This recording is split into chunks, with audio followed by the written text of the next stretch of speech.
नमस्कार दोस्तों, कैसे हैं आप सब लोग। मैं हूं आपकी एजुकेटर सेजल पवार, आपके अपने प्लेटफॉर्म स्टडी रूम से आपका स्वागत करती हूं। तो बच्चों, अभी तक जो है हमने हमारे 2 अध्याय पूर्ण कर लिए हैं। पहले में हमने जाना कि किस प्रकार से हमारे किसान भाई हमारी फसलें उगाते हैं, उनकी सारी क्रियाओं को समझा। दूसरे में हमने पढ़ा सूक्ष्म जीवों के बारे में, जो हमारे आसपास मिस्टर इंडिया की तरह रह रहे हैं, हमने उनके बारे में जाना। अब हम हमारा तीसरा अध्याय शुरू करने जा रहे हैं, जो कि है पौधे एवं जंतुओं का संरक्षण। बच्चों, आपको कहानियां सुनना पसंद है? बस हम इसमें यही करेंगे। मैं आपको कहानियां सुनाऊंगी, आप सुनना, समझना और उसे याद कर लेना। ये चैप्टर कैसे पूरा कहानियों में कंप्लीट हो जाता है, पूर्ण हो जाता है, आपको पता ही नहीं चलेगा। तो बच्चों, हम जो है हमारा चैप्टर अध्याय पौधे एवं जंतुओं का संरक्षण शुरू करते हैं। बच्चों, संरक्षण का मतलब क्या होता है? सुरक्षा प्रदान करना, ध्यान रखना, उनको जो है उनकी रक्षा करना। तो हम इस अध्याय में किस प्रकार से हम पौधे और जंतुओं को अलग अलग प्रकारों के वनों में उन्हें सुरक्षित रख रखा है, किस प्रकार से हम उनका ध्यान रख रहे हैं, ये हम इस चैप्टर में जानेंगे। तो चलिए शुरू करते हैं। बच्चों, कभी आप भरतपुर पक्षी विहार, काजीरंगा राष्ट्रीय उद्यान, लोकचाव वन जंतु अभ्यारण्य, ग्रेट निकोबार बायोस्फीयर रिजर्व या फिर कोई बाघ संरक्षित क्षेत्र में गए हैं? तो आप मुझे जरूर बताएं। और अगर नहीं गए हैं तो आपकी जो सूची होती है ना घूमने की, कि हम यहाँ तो भाई जाएंगे, उसमें आप इनमें से किसी को भी, या दूसरे भी बहुत सारे हैं, उनमें कुछ को जरूर डालें। क्योंकि बच्चों, प्रकृति हमें बहुत कुछ देती है, हमें बहुत कुछ सिखाती है। अगर आप यहाँ जाएंगे, प्रकृति से रूबरू होंगे, तो आपको बहुत सारी चीजें सीखने को मिलेगी। आपके जो दिमाग में के जो बंद दरवाजे हैं, वो बहुत सारे जो हैं वो खुलेंगे। तो आप यहाँ जाने का प्रोग्राम जरूर बनाएं। अब मैंने जो है इसमें बहुत सारे नाम गिनाए, कुछ मैंने राष्ट्रीय उद्यान बोले, कुछ वन जंतु अभ्यारण्यों का बोला, कुछ जो है जैव मंडल संरक्षित क्षेत्र बोला। अब इन्हें बनाने का उद्देश्य क्या है? इनका सीधा साधा उद्देश्य ये है बच्चों, कि हमारी जो धरोहर है, हमारे वन जंतु जो जीव है हमारे, इन्हें जो है हमें सहेज के रखना है, इन्हें हमें रक्षा प्रदान करनी है, हमें इन्हें बाहरी लालची लोगों से बचाना है जो इन्हें नष्ट करने पे तुले हुए हैं। इसलिए हमने जो है ये बड़े बड़े वनों को सुरक्षित करके रखा है, इन्हें अलग अलग नाम दे करके इन्हें जो है रक्षा प्रदान की हुई है, ताकि हम हमारी जो धरोहर है उसे संभाल के रख सके। अब हम देखते हैं बच्चों कि वनोन्मूलन किसे कहते हैं, यानी कि डिफॉरेस्टेशन किसे कहते हैं। तो बच्चों, जो हमारे पेड़ों को काटने की जो क्रिया होती है अपने खुद के लाभ के लिए, अपने खुद के उपयोग के लिए, यानी कि गैर वन उपयोग के लिए, उसे क्या कहा जाता है? उसे वनोन्मूलन यानी कि डिफॉरेस्टेशन कहा जाता है। बच्चों, इसकी जो गति, जिस गति के साथ ये हो रहा है, पेड़ों की कटाई जिस गति के साथ हो रही है, ये बहुत ही चिंता का विषय है। क्यों है? क्योंकि हमारे जो पेड़ हैं वो हमें बहुत कुछ प्रदान करते हैं। उनके बिना जो है अगर हम हमारा जीवन देखें तो वो बहुत ही संकट वाला हो सकता है। और अगर हमने इस गति को नियंत्रण नहीं किया तो आगे जाके हमें बहुत सारे इसके दुष्परिणाम जो है देखने को मिलेंगे, हमें झेलने पड़ेंगे।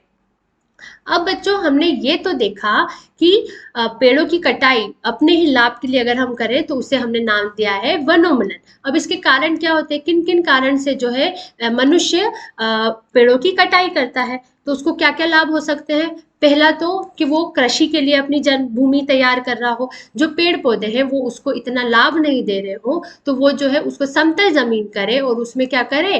कृषि करे, जिससे कि वो फसल वहां बोए और उसे ज्यादा लाभ हो। इस लालच के कारण जो है हम पेड़ों को काटते हैं। दूसरा, घरों एवं कारखानों का निर्माण। घर बनाने के लिए अगर हमें जमीन चाहिए या फिर कारखाने बनाने के लिए हमें जमीन चाहिए, तो भी जो है मनुष्य पेड़ों को, वन को जो है नष्ट करता है। तीसरा, हमें लकड़ी का ईंधन मिलता है। किससे मिलता है? पेड़ों से मिलता है। तो इससे हमारी बहुत सारी चीजें बनती हैं, हमारे दरवाजे, खिड़की, जितना भी फर्नीचर हमारे घर में होता है वो लकड़ी का बनता है। तो उसके लिए हमें वृक्ष जो है उसकी मनुष्य जो है कटाई करता है। पेपर जिस पे हम लिखते हैं वो भी किससे मिलता है? पेड़ों से मिलता है, इसलिए भी वृक्षों की कटाई होती है। ऐसे अनेकों कारण है जिसके वजह से जो मनुष्य है वो वनोन्मूलन करता है। साथ में कुछ कारण जो है वो प्राकृतिक कारक भी होते हैं, जैसे जंगल की आग या सूखा पड़ जाना। इस वजह से भी जो है हमारे पेड़ों को क्षति पहुंचती है, वो जल जाते हैं, वो नष्ट हो जाते हैं। तो वनोन्मूलन के हमने कौन कौन से कारण पढ़े? पहला, कृषि के लिए, भूमि प्राप्त करना, दूसरा घर या कारखानों के लिए, या फिर जो है ईंधन प्राप्त करने के लिए या पेपर प्राप्त करने के लिए। और प्राकृतिक में हमने देखा कि सूखा पड़ जाने और आग लग जाने से जंगल में भी जो है पेड़ों को हमारे क्षति पहुंचती है। अब हम इसे पिक्चर फॉर्म में देख लेते हैं कि हमने क्या किया। हमें आग जलाने के लिए हमने पेड़ों को काट दिया, हमने जो है कारखाने बनाने के लिए पेड़ों को काट दिया, फिर हमने जो है उससे लकड़ी फर्नीचर बनाने के लिए उसको काट दिया, फिर जो है हमने वहां पे घर बनाने के लिए काट दिया। ऐसे अनेकों कारण है जिसके लिए इंसान जो है वो लालची होकर वनोन्मूलन करता है। फिर अब हम देखेंगे कि हमने वनोन्मूलन कर तो दिया, हमने पेड़ों को काट तो दिया, पर अब हम उसके परिणाम देखेंगे कि उसके दुष्प्रभाव क्या होंगे हमारे जीवन में। तो सबसे पहला क्या होगा कि जो पेड़ होते हैं वो क्या करते हैं बच्चों, वो वर्षा लाते हैं, वो बारिश लाते हैं। अगर हमने इन पेड़ों को ही काट दिया तो जो वर्षा हमारे यहाँ होती है उसमें क्या हो जाएगी, उसमें कमी हो जाएगी, पानी की कमी हो जाएगी, वर्षा की कमी हो जाएगी। फिर हम दूसरा देखेंगे, फिर हम दूसरा देखेंगे कि हमारा जो खाना है, पेड़ जो खाना बनाते हैं वो किसकी मदद से बनाते हैं, प्रकाश संश्लेषण की, फोटोसिंथेसिस नामक क्रिया होती है जिसे प्रकाश संश्लेषण कहा जाता है। इसके माध्यम से पौधे जो है अपना खाना बनाते हैं। क्या करते हैं वो, कार्बन डाइऑक्साइड लेते हैं, पानी लेते हैं, और बच्चों हमारी जो हरी पत्तियां होती है ना उसमें एक प्रकार का पदार्थ मिलता है जिसे हम कहते हैं क्लोरोफिल। उसकी सहायता से दिन में यानी कि रोशनी में खाना बनाते हैं, जिसको क्या बना देंगे, C6H12O6, ये हो जाएगा पौधों का खाना, और साथ में क्या दे देंगे, कार्बन डाइऑक्साइड दे देंगे। तो ये क्या ले रहे हैं अपने अंदर, ये कार्बन डाइऑक्साइड ले रहे हैं जो एक जहरीली गैस होती है हमारे लिए। तो इसमें क्या होगा कि अगर हमने पेड़ों को काट दिया तो कार्बन डाइऑक्साइड की जो मात्रा है वो वायुमंडल में हमारे आसपास में ज्यादा हो जाएगी, जिसके कारण जो है आसपास का तापमान जो है वो बढ़ जाएगा। यानी कि कार्बन डाइऑक्साइड की मात्रा बढ़ने से हमारे पृथ्वी का जो तापमान है वो बढ़ जाएगा। हमने अभी तक दो देख लिए, पहला क्या, बारिश में कमी हो जाएगी, दूसरा जो है कार्बन डाइऑक्साइड की मात्रा बढ़ जाएगी जिससे कि पृथ्वी का तापमान बढ़ जाएगा। तीसरा हम क्या परिणाम देखेंगे कि हमारा जो पेड़ होता है उसकी जमीन के नीचे उसकी जितनी भी जड़ें होती हैं वो क्या करता है, इसमें मिट्टी को जो है जकड़ के रखता है। मिट्टी इसमें जकड़ी हुई रहती है और मिट्टी का काम क्या होता है, पानी को सोखना। पर अगर हमारी मिट्टी ही, अगर पेड़ नहीं रहेंगे तो जो मिट्टी होगी वो बहुत आसानी से, ऊपर की जो सबसे अच्छी मिट्टी होती है वो बहुत आसानी से हवा या पानी से बह जाएगी, जिसके कारण अगर यहाँ मिट्टी नहीं रही, यहाँ पे पत्थर और चट्टान रहे, तो अगर बारिश होती है तो हमारे यहाँ क्या हो सकता है, बाढ़ के आसार हो सकते हैं। पानी ऊपर ही रहेगा, नीचे अंदर वो नहीं जा पाएगा, जिससे कि बाढ़ की समस्या आ सकती है। साथ में अगर वो यहाँ मिट्टी नहीं रहेगी तो हमारा जो बोम जल स्तर है यानी कि जो पानी सूखने की जो क्रिया है वो भी हमारी कम हो जाएगी। इसके साथ साथ में जो मिट्टी है अगर उसको पानी नहीं मिलेगा तो उसमें जो है उर्वरता, उसकी जो फर्टिलिटी होती है उसकी उर्वरता में भी कमी आएगी, और उसमें जो खनिज पदार्थ मिलते हैं उनमें भी कमी आएगी, जिससे कि हमारी फसल में भी कमी आएगी।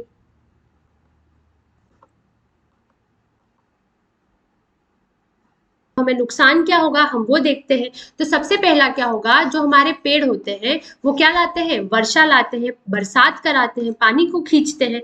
तो जो है बरसात में, वर्षा में क्या हो जाएगी, अगर हमने पेड़ों को काट दिया तो वर्षा में कमी हो जाएगी। ठीक है, फिर दूसरा कारण क्या हो जाएगा, दूसरी चीज ये हो जाएगी कि हमारे जो पेड़ पौधे हैं वो खाना बनाने के लिए किसका इस्तेमाल करते हैं, कार्बन डाइऑक्साइड का इस्तेमाल करते हैं। इस क्रिया को क्या कहा जाता है जिससे पौधे खाना बनाते हैं, उसे कहा जाता है प्रकाश संश्लेषण यानी कि फोटोसिंथेसिस। इसकी क्रिया देखते हैं, कार्बन डाइऑक्साइड लेंगे, पानी लेंगे, साथ में हरे पेड़ पत्तियां जो होती हैं उसमें एक प्रकार का पदार्थ मिला जाता है जिसे कि हम क्लोरोफिल कहते हैं। उसकी सहायता से दिन के उजाले में खाना बनाएंगे, क्या बना देंगे, C6H12O6, और साथ में जो है ऑक्सीजन बना देंगे। तो हमारा जो कार्बन डाइऑक्साइड जो वायुमंडल में ज्यादा हो रहा था उसको ये क्या कर देते हैं, कम कर देते हैं। पर अगर हमने हमारे पेड़ पौधों को ही कम कर दिया है तो कार्बन डाइऑक्साइड की जो मात्रा है वो हमारे वायुमंडल में जो है वो बढ़ जाएगी, जिसके कारण क्या होगा, हमारा तापमान जो है वो बढ़ जाएगा। गर्मी ज्यादा होने लगेगी। तो अभी तक हमने दो देख लिए, पहला वर्षा में कमी हो जाएगी और साथ में जो तापमान है वो बहुत ज्यादा बढ़ जाएगा। किसकी वजह से बढ़ जाएगा? क्योंकि वायुमंडल में कार्बन डाइऑक्साइड की मात्रा ज्यादा हो जाएगी। फिर हम तीसरा देखेंगे कि जो हमारे पेड़ होते हैं उसके नीचे की जड़ें होती हैं, है ना, इसमें मिट्टी को वो, ये जो जड़ें होती हैं ये मिट्टी को बहुत ज्यादा जकड़ के रखती है और मिट्टी का काम क्या होता है? पानी को सोखना। अब अगर वर्षा ही कम होगी तो मिट्टी जो है वो पानी सोख नहीं पाएगी। तो ये जो अंदर जो हमारे मिट्टी के जो जमीन के अंदर जो पानी होता है, जिसे हम क्या कहते हैं? भूम जल स्तर कहेंगे, इसकी भी जो है कमी हो जाएगी। इसमें जो है पानी की कमी हो जाएगी, इसका स्तर कम हो जाएगा। फिर जो दूसरा क्या है कि मिट्टी को पानी नहीं मिलेगा तो उसकी जो उर्वरक है, उसकी जो फर्टिलिटी है, उसमें भी जो है कमी आ जाएगी। उसमें जितने भी पोषण तत्व है उसमें कमी आ जाएगी। साथ में क्या होगा कि जो हमारे पेड़ हैं वो मिट्टी को जो है जकड़ के रखते हैं, है ना, आसपास की मिट्टी को। बट अगर पेड़ ही नहीं रहेंगे तो जो मिट्टी है वो, कोई भी अगर थोड़ी सी भी बारिश आएगी या हवा आएगी तो ऊपर की जो सबसे अच्छी सतह वाली मिट्टी है वो उड़ के बह जाएगी, जिसके कारण नीचे क्या बचेंगे? पत्थर और छोटे छोटे कंकर बचेंगे। वो अब पानी को जो है इतने अच्छे तरीके से सोख नहीं सकते हैं। उससे क्या होगा कि अगर वर्षा ऋतु होती है तो बाढ़ आने की समस्या, बाढ़ और सूखे जैसी प्राकृतिक आपदा भी आती है। तो हमने क्या क्या देखा परिणाम में? पहला देखा कि हमारे जो वर्षा है उसमें कमी हो जाएगी।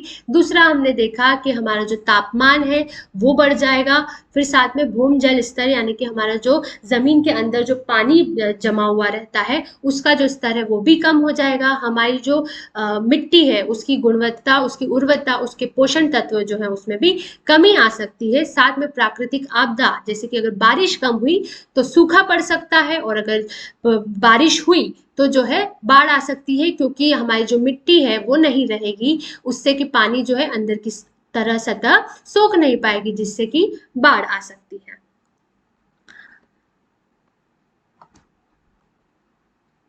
अब हम एक प्रश्न लेते हैं। क्या प्रश्न होता है कि वनोन्मूलन में एक ओर जहां वर्षा की कमी होती है तो दूसरी ओर बाढ़ आना कैसे संभव होता है? अभी हमने देखा कि वर्षा, अगर पेड़ हमारे नहीं रहेंगे तो वर्षा जो है उसमें तो कमी आ ही जाएगी। तो एक तरफ तो वर्षा में कमी आ गई तो दूसरी ओर बाढ़ कैसे आएगी? जो हमारे पेड़ होते हैं वो हमारे नीचे की जड़ों से जो मिट्टी है उसको जकड़ के रखते हैं। क्या करके रखते हैं? जकड़ के रखते हैं। और मिट्टी जो होती है वो क्या करती है? वो पानी को जो है सोख के रखती है। तो अब अगर हमारी मिट्टी ही नहीं, अगर हमारे पानी नहीं आएगा, मिट्टी जो है उसे सोख नहीं पाएगी, मिट्टी जो है वो, अगर हमारे पेड़ नहीं रहे, क्या बोल रही हूँ। तो बच्चों अब हम देखेंगे एक क्वेश्चन, क्या कि वनोन्मूलन से एक और जहां वर्षा में कमी आती है तो दूसरी ओर बाढ़ कैसे होती है? तो वर्षा में कमी तो हमें पता चल गया कि हमारे जो पेड़ हैं वही अगर नहीं रहेंगे, वही हमारा जो है बारिश लेके आते हैं, पानी को खींचते हैं। तो एक और तो हमने देख लिया कि किस प्रकार से बादल से पानी कम गिरेगा, वर्षा ऋतु कम होगी, जिससे क्या होगा? सूखा पड़ेगा। दूसरी ओर बाढ़ कैसे आती है? तो हमारे जो पेड़ होते हैं वो उनकी जड़ों की सहायता से मिट्टी को जो है सहेज के रखते हैं, उसको सिकुड़ के रखते हैं।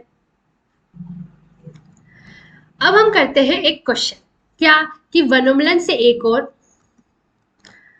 अब हम करते हैं एक क्वेश्चन कि जहां वनोन्मूलन से एक और वर्षा में कमी आती है तो दूसरी ओर बाढ़ आना संभव कैसे होता है? तो अभी हमने देखा कि वर्षा का तो हमने देख लिया कि अगर हमारे पेड़ नहीं रहेंगे तो वर्षा जो है वो कम होगी, क्योंकि हमारे जो पेड़ होते हैं वही बारिश को, पानी को खींचते हैं। तो वर्षा में कमी आ गई।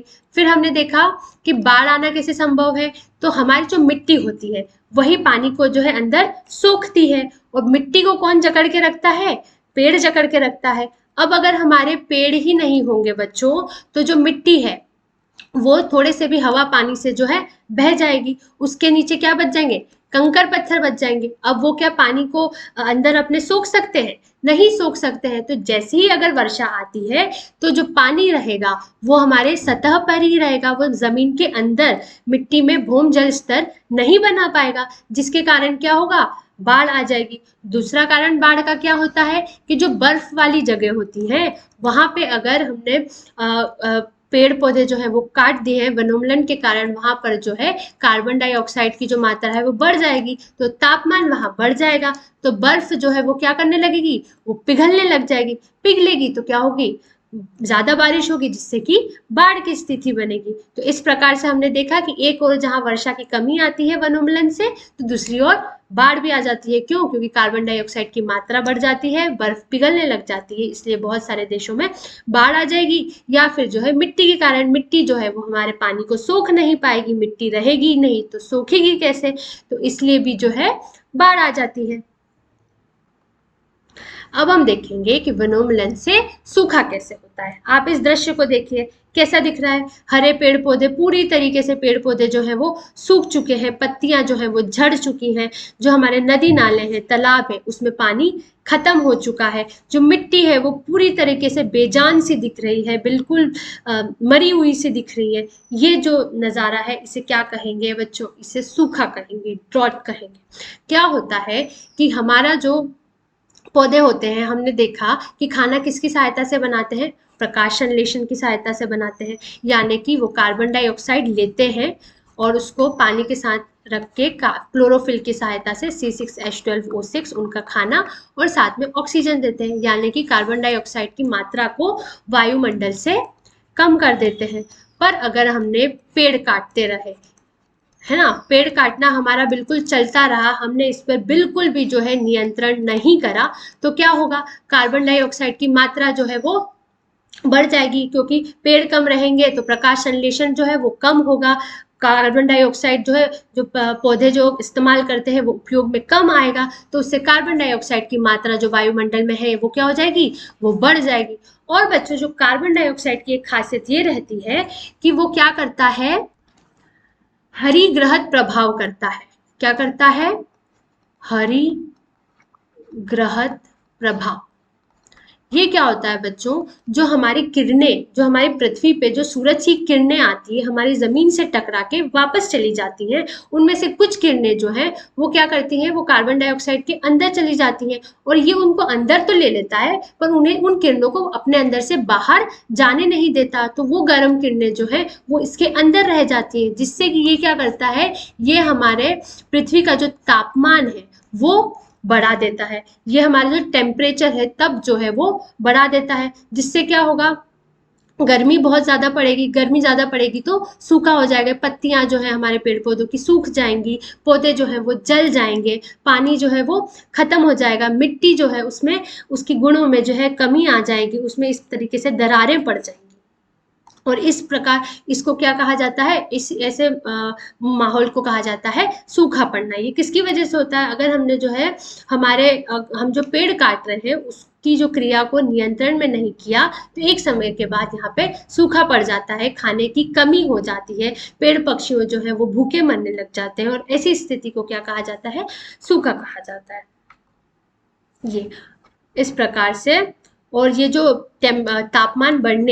तापमान बढ़ने की जो क्रिया होती है, पृथ्वी के तापमान बढ़ने की क्रिया को हम क्या कहा जाता है, विश्व उष्णन भी कहा जाता है, यानी कि ग्लोबल वार्मिंग। अब हम देखेंगे कि वनोन्मूलन से मृदा के गुणों में परिवर्तन कैसा आता है। मृदा यानी कि हमारी मिट्टी,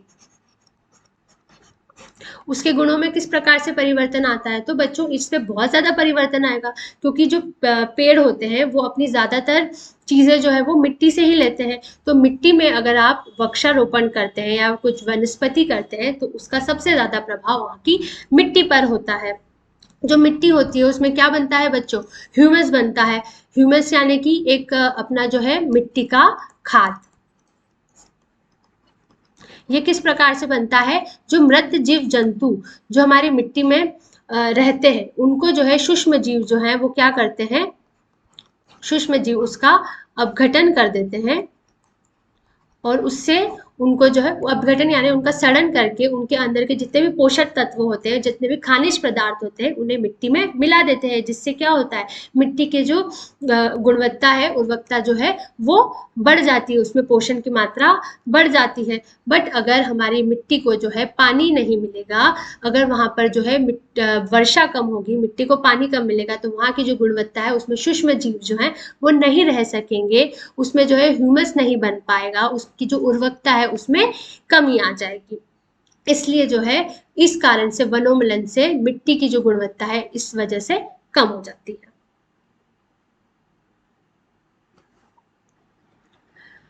बच्चों अब हम देखेंगे कि वनोन्मूलन से मृदा के गुणों में किस प्रकार से परिवर्तन होता है। मृदा यानी कि हमारी मिट्टी, ठीक है, इनके गुणों में किस प्रकार से परिवर्तन होता है। तो बहुत ज्यादा परिवर्तन होता है। अगर हम वृक्षारोपण करते हैं या वनस्पति करते हैं तो इससे जो है हमारी मृदा की जो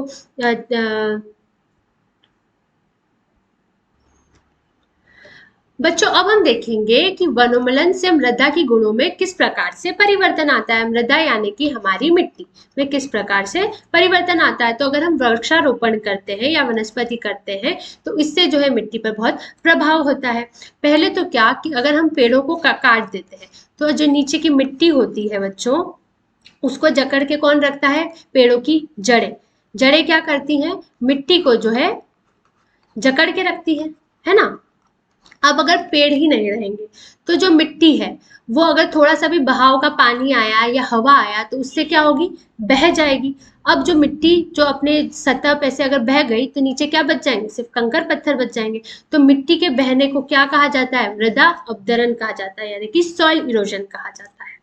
फिर इसके अलावा क्या होता है कि जो हमारी मिट्टी होती है अगर उसको पानी नहीं मिलेगा तो उसमें जो उसकी उर्वरकता है, उसमें जो उसके पोषण तत्व है उसमें भी कमी आएगी। जो हमारे सूक्ष्म जीव हैं वो क्या करते हैं, वो हमारे मृदा मिट्टी के अंदर ह्यूमस बनाते हैं। क्या बनाते हैं बच्चों, ह्यूमस बनाते हैं। ये क्या होता है, ये हमारे जो मृत जीव जंतु पेड़ पौधे जो हमारे मिट्टी के अंदर रहते हैं उसका अपघटन करता है, मतलब उसको सड़न करके उसके अंदर के जितने भी पोषण तत्व होते हैं, खनिज पदार्थ जो होते हैं उसको मिट्टी में मिला देता है, उसको मिट्टी में लीन कर देता है, जिससे कि जो है हमारी मिट्टी की जो गुणवत्ता है वो बढ़ जाती है, उसकी उर्वरता बढ़ जाती है और उसमें पोषण तत्व की कमी नहीं होती है। पर और ये काम कौन करता है, ये काम करते हैं हमारे उपघटन का काम कौन करेगा, सूक्ष्म जीव करेंगे। पर अगर हमारी मिट्टी में पानी ही नहीं रहेगा तो सूक्ष्म जीव जो है वो उसमें जीवित नहीं रह पाएंगे, जिसके कारण उनका अपघटन नहीं होगा। ह्यूमस जो है जिसे हम क्या कहते हैं, मिट्टी का खाद, वो भी हमारे नहीं बन पाएगा।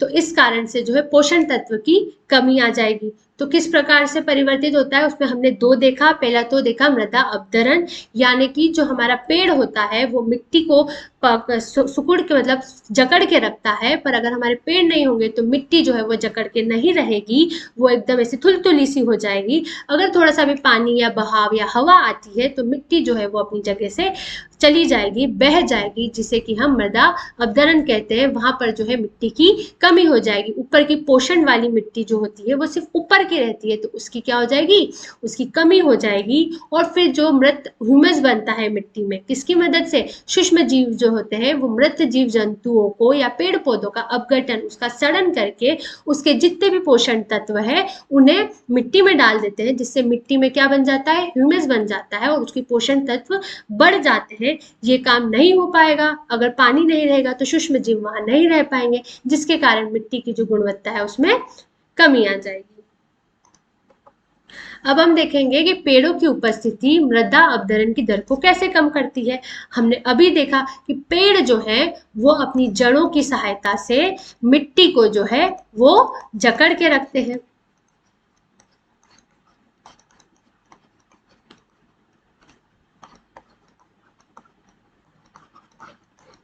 हैंडराइटिंग बच्चों मेरी खराब है, पता है ना आप लोगों को, तो आपको थोड़ा क्या करना होगा, एडजस्ट।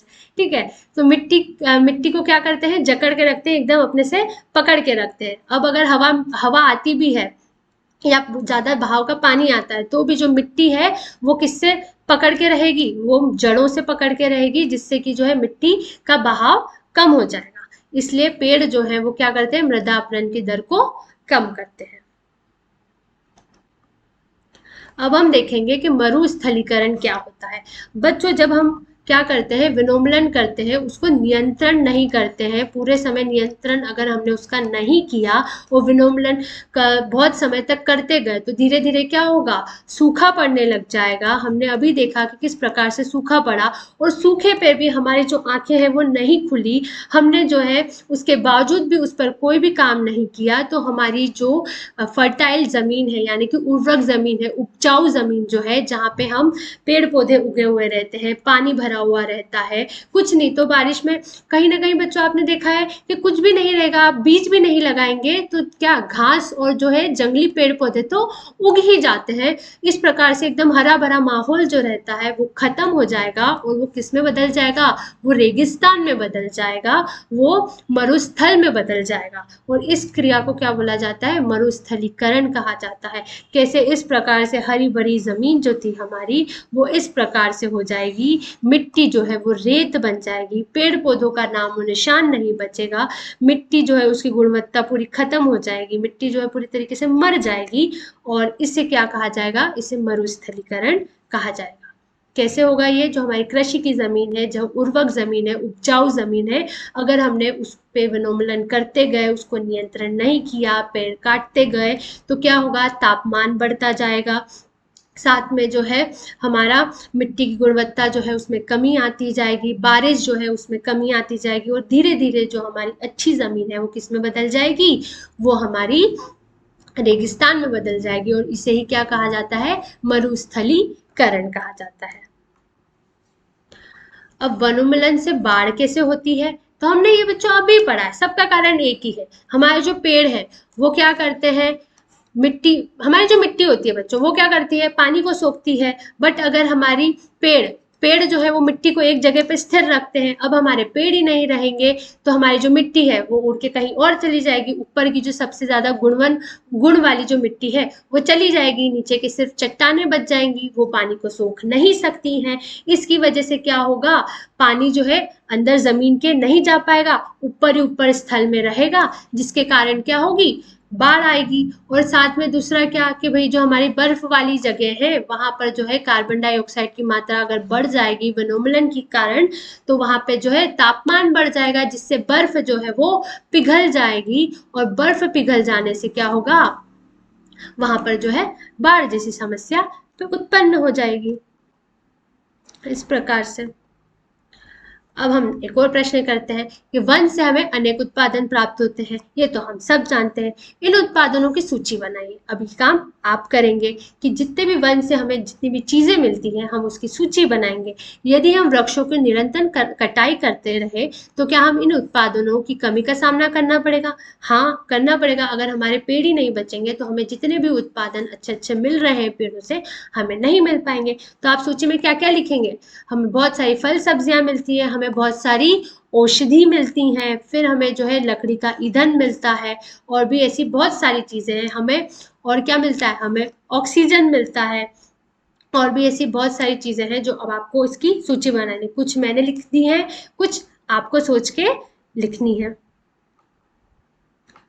अब हम एक क्रियाकलाप करेंगे कि वनोन्मूलन से सिर्फ और सिर्फ हम पेड़ों का ही नुकसान नहीं करते हैं बच्चों, साथ में वहाँ वन्य प्राणी जीवन भी प्रभावित होते हैं। बहुत सारे जीव जंतु जो है जंगल में रहते हैं, खूब सारे जीव जंतु रहते हैं वहाँ पे। तो सिर्फ अगर हम पेड़ काट रहे हैं, उस जमीन को समतल करके कुछ किसी और चीज में तब्दील कर रहे हैं, तो सिर्फ हम पेड़ पौधों का नुकसान नहीं कर रहे हैं, साथ में वहाँ पर रहने वाले जितने भी जानवर होते हैं हम उनसे उनका घर छीन रहे हैं, वो भी इनमें बहुत ज्यादा प्रभावित हो रहे हैं।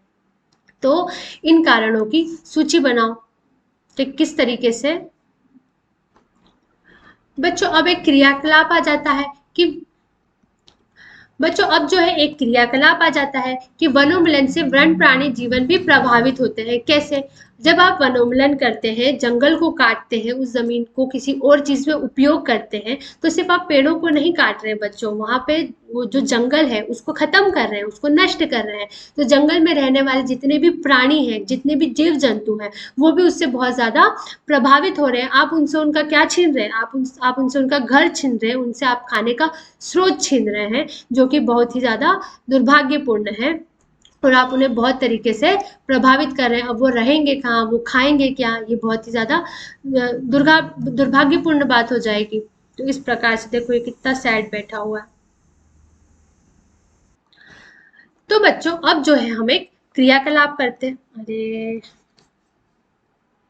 तो बच्चों अब हम जो है एक क्रियाकलाप करते हैं। वनोन्मूलन से वन प्राणी जीवन भी प्रभावित होते हैं। कैसे? इन कारणों की सूची बनाएं। बच्चों जब हम जंगल को नष्ट कर देते हैं, हम सिर्फ पेड़ नहीं काटते हैं, हम उस पूरे जंगल को खत्म करते हैं, हम उस जमीन को किसी और चीज के उपयोग में जब लेते हैं, तो वहां पे जो